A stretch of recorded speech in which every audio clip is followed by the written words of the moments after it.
সব কাজ কমপ্লিট করে বসে পড়েছি হলুদ বাটতে। আজ তো সরস্বতী পুজো, একটু গায়ে হলুদ না থাকলে ভালো লাগে?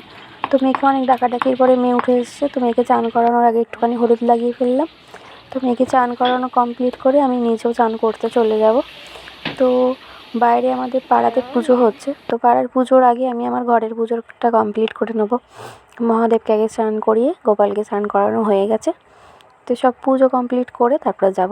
তার আগে আমি একটা গাছ থেকে গোলাপ তুলে নিয়ে আসলাম। তো আমার গাছেতে অনেকগুলো সাদা গোলাপ হয়েছে, দেখাবো তোমাদেরকে পরে। তো একটা গোলাপ দিয়ে দিলাম, কারণ আজ ভ্যালেন্টাইন ডে, তো বরকে তো দেবই, তার আগে একটু আমার মহাদেবকে দিয়ে দেওয়াটাও দরকার। তো মহাদেবকে দিয়ে দিলাম, তার আগে বললি হর হর মহাদেব। তো পুজো কমপ্লিট করে আমি চলে যাব পাড়াতে পুজোর ওখানে জোগাড়যন্ত্র করতে। তো দেখো আমাদের সরস্বতী মাকে দারুণ লাগছে।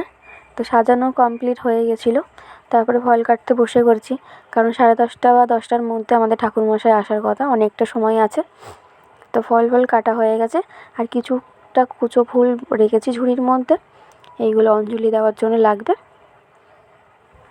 এরপরে দেখো আমার মেয়ে রেডি হয়ে চলে এসেছে। আমি তো এখানে জোগাড়যন্ত্র করছিলাম, তো আমার মেয়েকে রেডি করতে আমি পারিনি, তো আমার মামি শাশুড়ি করে দিয়েছে। খুব সুন্দর শাড়ি পরিয়ে দিয়েছে, দারুণ লাগছিল। হঠাৎ করে জানো না, মেয়েটা যেন কতটা বড় হয়ে গেছে। এই কদিন আগে হলো, খুব তাড়াতাড়ি বড় হয়ে গেল। নিজেই চোখ সরাতে পারছি না, আজ এত সুন্দর লাগছে আমার মেয়েকে। তো ঠাকুরমশাই তো পুজো করতে বসে পড়েছে, তো দেখতে থাকো ভিডিওটা। ভিডিও করছি বলে মামি মুখে হাত দিয়ে রয়েছে, কিন্তু আমি তো ভিডিও তুলেই ছাড়বো। তো ঠাকুরমশাই বারবার না ফোন আসছে। এটা কি ঠিক? ঠাকুরমশাইয়ের ফোনে আবার রিংটোন কি তেনু সমঝা,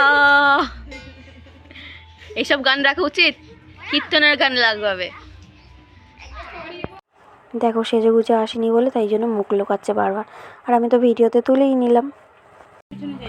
ঠাকুরমশাই তো চলে এসছে, পুজোও শুরু হয়ে গেছে। শেষ মুহূর্তে অঞ্জলি দিতে বসে গেছে আমরা সবাই মিলে। আমার ছোটোটাও এসে গেছে এখানে, দেখো আমার সাইডে দাঁড়িয়ে রয়েছে। তো সবাই মিলে অঞ্জলি দিতে শুরু করে দিয়েছে। তো অঞ্জলি দেওয়া হয়ে যাবে একটু পরে। তো অঞ্জলি দেওয়া হয়ে এখানটা পরিষ্কার করে সবাইকে ফল প্রসাদ দিয়ে আমি একটু স্কুলে যাব মেয়ের। তো তার স্কুলে যাওয়ার পথে একটা ঠাকুর প্যান্ডেল তৈরি হয়েছে, তো এখানেই দাঁড়িয়ে একটু ফটো তুলছিলাম। এই যে দুই ঢঙি যাচ্ছে, দুজনকে কি সুন্দর লাগছে না? এই দুটো বাচ্চা, আর আগের বছরও ঠিক সেমভাবে এরকম শাড়ি পরে এইভাবে যাচ্ছিল। এই বছরটা মনে হচ্ছে একটু বেশিই বড় হয়ে গেছে, দেখতে দেখতে আর একটু বড় হয়ে যাবে সামনের বছরে। তো দুজন এক এক সময়তে খুব ভালো বন্ধু, আবার দুজন খুব ঝগড়াঝাটি করবে। ও ওর হাত ধরবে না, ও ওর হাত ধরবেই, এরকম একটা ব্যাপার।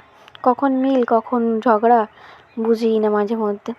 তো চারিদিকে তো সরস্বতী পুজো বলে চারিদিকেই হলুদ হলুদ সরস্বতী বেরিয়ে গেছে শাড়ি পরে। তো তার মধ্যে আমার মেয়ে আর আমার বান্ধবীর মেয়ে তো আমাদের স্কুলের সামনে চলে এসেছে। তো এখানে দেখো একটা ঠাকুরের মূর্তি খুব সুন্দর করে ছোট্ট করে সাজানো রয়েছে।